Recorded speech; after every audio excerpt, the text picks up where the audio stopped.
Army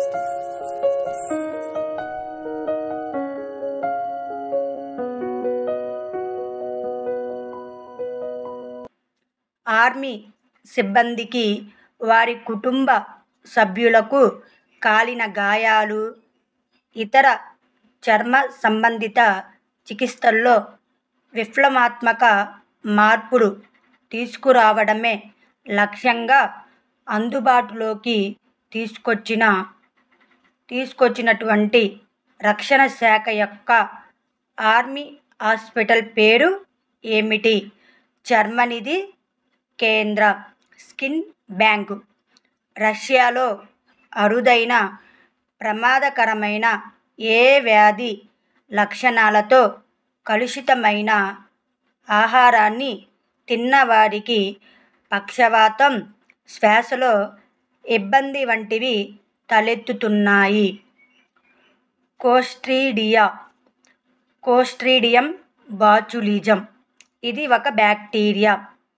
ప్రపంచంలోనే మొట్టమొదటిసారిగా space ఎలివేటర్ను నిర్మిస్తున్నటువంటి సంస్థ పేరు ఏమిటి? జపాన్కు చెందిన ఒబయాషి కార్పొరేషన్. ఇటీవల ఫిన్లాండ్లో జరిగిన పావో నూర్మీ గేమ్స్లో బంగారు పతకాన్ని ఎవరు గెలుచుకున్నారు? Neeraj Chopra. Self service baggage drop system ప్రవేశపెట్టిన దేశంలో ఇటీవల ఏ విమానాశ్రయం మొదటిది? ఇందిరాగాంధీ అంతర్జాతీయ విమానాశ్రయం. ఇటీవల వార్తల్లో కనిపించిన కాశ్మీర్ ప్రభావం ఏమిటి? 2 ఛార్జ్ చేయని కండక్టింగ్ ప్లేట్లు ఆకర్షణీయమైన శక్తిని అనుభవించే దృగ్విషయం. జూన్ 2024లో ఉక్రెయిన్లో శాంతి సదస్సు ఎక్కడ జరిగింది? బర్గెన్ స్టాక్. World Sickle Cell Day 2024 theme ఏమిటి? ప్రగతి ద్వారా ఆశ. ప్రపంచవ్యాప్తంగా సికిల్ సెల్ కేర్ అభివృద్ధి. ఇటీవల వార్తల్లో చూసిన నలంద విశ్వవిద్యాలయం ఏ రాష్ట్రంలో ఉంది? బీహార్ రాష్ట్రంలో ఉంది. ఇటీవల స్వలింగ వివాహాలను గుర్తించిన మొదటి ఆగ్నేసియా దేశం ఏది? థాయిలాండ్ దేశం. ఇటీవల ఇంటర్నేషనల్ క్రికెట్కు రిటైర్మెంట్ ప్రకటించిన ట్రెంట్ బౌల్ట్ ఏ దేశానికి చెందినవాడు? న్యూజిలాండ్ దేశానికి చెందినవాడు. ఇటీవల వార్తల్లో చూసిన గేట్ బందర్ కోట ఏ రాష్ట్రంలో ఉంది? మహారాష్ట్రలో ఉంది.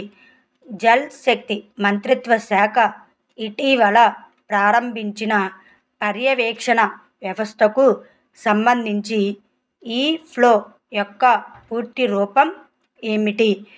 Environmental flow. దక్షిణాఫ్రికా Nelson Mandela lifetime achievement award పొందిన మొదటి భారతీయుడు ఎవరు? వినోద్ గనత్రా. నీరజ్ చోప్రా తన మొదటి బంగారు పతకాన్ని గెలుచుకున్న పావో నూర్మీ గేమ్స్ ఎక్కడ జరిగాయి? టర్కు, ఫిన్లాండ్. ప్రపంచంలోని మొట్టమొదటి భారీ స్థాయి 100% హైడ్రోజన్ రెడీ ఇంజన్ పవర్ ప్లాంటును ఏ కంపెనీ ప్రారంభించింది?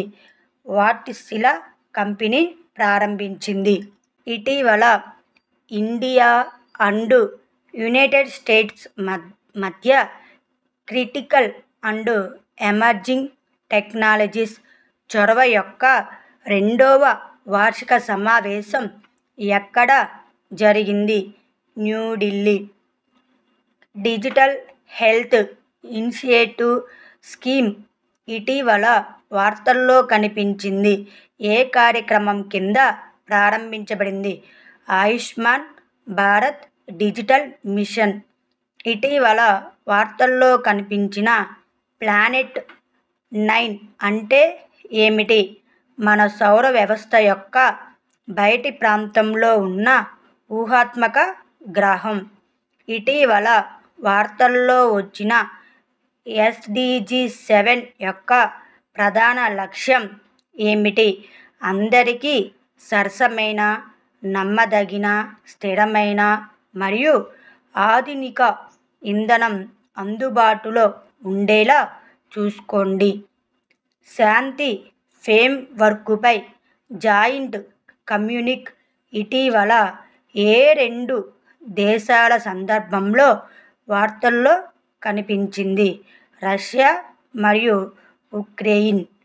ఇండియాలోని బ్యాంకులను నియంత్రించడానికి మరియు పర్యవేక్షించడానికి రిజర్వ్ బ్యాంక్ ఆఫ్ ఇండియాకు ఏ చట్టం అధికారం ఇస్తుంది? బ్యాంకింగ్ నియంత్రణ చట్టం 1949. ఇటీవల ఈక్వెస్ట్రియన్లో 3 స్టార్ గ్రాండ్ ప్రిక్స్ ఈవెంట్ గెలుచుకున్న మొదటి భారతీయుడు ఎవరు? శృతి వోరా.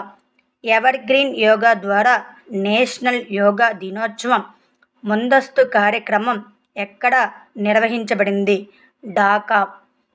నైట్ ఫ్రాంక్ ప్రకారం లగ్జరీ రియల్ ఎస్టేట్లో అభివృద్ధిలో ప్రపంచవ్యాప్తంగా ఏ నగరాలు 3వ మరియు 5వ స్థానంలో ఉన్నాయి? ముంబై మరియు ఢిల్లీ. అంగారకుడిపై ఇటీవల కనుగొనబడిన క్రేటర్స్ పేరు పెట్టబడిన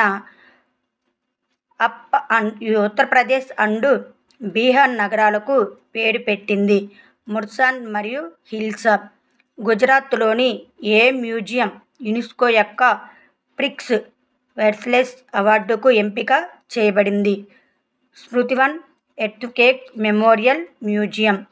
కాంతర్ brands most valuable global brands రిపోర్ట్లో ఏ బ్రాండ్ అగ్రస్థానంలో ఉంది? Apple brand. ప్రపంచ వృద్ధుల దుర్వినియోగ అవగాహన దినోత్సవం 2024 యొక్క థీమ్ ఏమిటి? స్పాట్లైట్ అత్యవసర పరిస్థితుల్లో వృద్ధులపై దృష్టి సారించడం. The adventures of Ed a mum Ed finds a home అనే పిల్లల చిత్రాల పుస్తకాన్ని రచించిన భారతీయ నటి పేరు? అనుష్క శర్మ. ఇటీవల ఏ రాష్ట్ర ప్రభుత్వం మిషన్ నిశ్చయ్ని ప్రారంభించింది? పంజాబ్ రాష్ట్ర ప్రభుత్వం. ఆగస్టులో బహుళజాతి వైమానిక వ్యాయామం తరంగ్ శక్తి 2024కి ఏ దేశం ఆతిథ్యం ఇవ్వనుంది? ఇండియా. ఇటీవల వార్తల్లో కనిపించిన ఏడెస్ ఆల్బోఫిక్టస్ అంటే ఏమిటి? దోమ. ఇటీవల వార్తల్లో చూసిన మత్స్య 6000 ఏ ఇన్స్టిట్యూట్ ద్వారా అభివృద్ధి చేయబడింది? National Institute of ocean technology. నగరంలో స్థిరమైన వ్యర్థ పదార్థాల నిర్వహణను సాధించేందుకు గ్రేటర్ చెన్నై కార్పొరేషన్కి ఇటీవల ఏ సంస్థ మద్దతు ఇచ్చింది? World Bank. 50వ G7 లీడర్స్ సమ్మిట్ ఏ దేశం నిర్వహించింది? ఇటలీ. ఇటీవల వరల్డ్ హెల్త్ ఆర్గనైజేషన్ సాంప్రదాయ వైద్యంలో ప్రాథమిక మరియు సాహిత్య పరిశోధన కోసం వరల్డ్ హెల్త్ ఆర్గనైజేషన్ సహకార కేంద్రంగా ఏ వైద్య సంస్థ నియమించింది?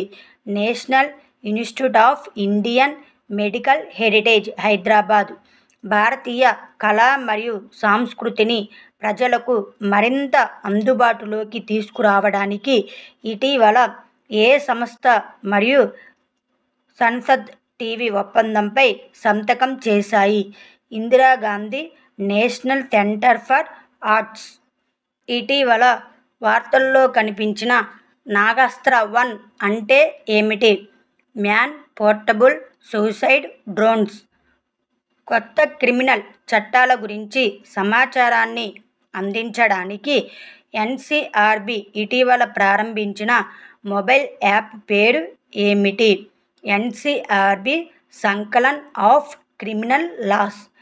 నేల ఆరోగ్యాన్ని మెరుగుపరిచేందుకు ఇటీవల ఏ రాష్ట్ర ప్రభుత్వం మన్యూర్ కాతు మన్యూర్ కాప్పొయ్ పథకాన్ని ప్రారంభించింది? తమిళనాడు. ఇటీవల వార్తల్లో చూసిన జోషిమత్ ప్రాంతం ఏ రాష్ట్రంలో ఉంది? ఉత్తరాఖండ్. ఉక్రెయిన్ శాంతి సమావేశం ఏ దేశంలో నిర్వహించబడింది? స్విట్జర్లాండ్. 3 స్టార్ గ్రాండ్ ప్రిక్స్ ఈవెంటును గెలుచుకున్న మొదటి భారతీయ ఈక్వెస్టేరియన్ ఎవరు? Shruti Vora. PM Shri tourism air సర్వీసును ఏ రాష్ట్ర ముఖ్యమంత్రి ప్రారంభించారు? మధ్యప్రదేశ్. రష్యా నేతృత్వంలోని కలెక్టివ్ సెక్యూరిటీ ట్రీటీ ఆర్గనైజేషన్ నుండి ఏ దేశం వైదొలుగుతున్నట్లు ప్రకటించింది? ఆర్మేనియా దేశం. కువైట్ అగ్ని ప్రమాదంలో మరణించిన వారి కుటుంబాలకు 5 లక్షలు ఆర్థిక సహాయం అందించాలని ఏ రాష్ట్ర ప్రభుత్వం నిర్ణయించింది? కేరళ రాష్ట్ర ప్రభుత్వం. 2024 గ్లోబల్ పీస్ ఇండెక్స్లో ప్రపంచంలో అత్యంత శాంతియుత దేశంగా ఏ దేశం అగ్రస్థానంలో ఉంది? ఐస్లాండ్ దేశం. గ్లోబల్ ఎకనామిక్ ప్రాస్పెక్ట్స్ నివేదికను ఇటీవల విడుదల చేసిన సంస్థ ఏది? World bank. రాష్ట్రంలో బాలికల విద్యను ప్రోత్సహించేందుకు ముఖ్యమంత్రి నిజుత్ మొయినా పథకాన్ని ఇటీవల ఏ రాష్ట్రం ప్రారంభించింది? అస్సాం రాష్ట్రం. 2025లో పురుషుల జూనియర్ హాకీ వరల్డ్ కప్ను ఏ దేశం నిర్వహిస్తుంది? ఇండియా. ఇటీవల ఆర్మీ స్టాఫ్ తదుపరి చీఫ్గా ఎవరు నియమితులయ్యారు? ఉపేంద్ర ద్వివేది. G7 సదస్సు ఎక్కడ నిర్వహించబడుతుంది? ఇటలీ దేశం.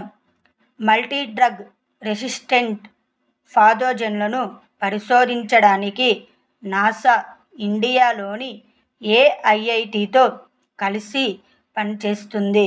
IIT Madras. Global gender gap index ప్రకారం 2024లో ఇండియా ర్యాంక్ ఎంత? 129వ ర్యాంకు.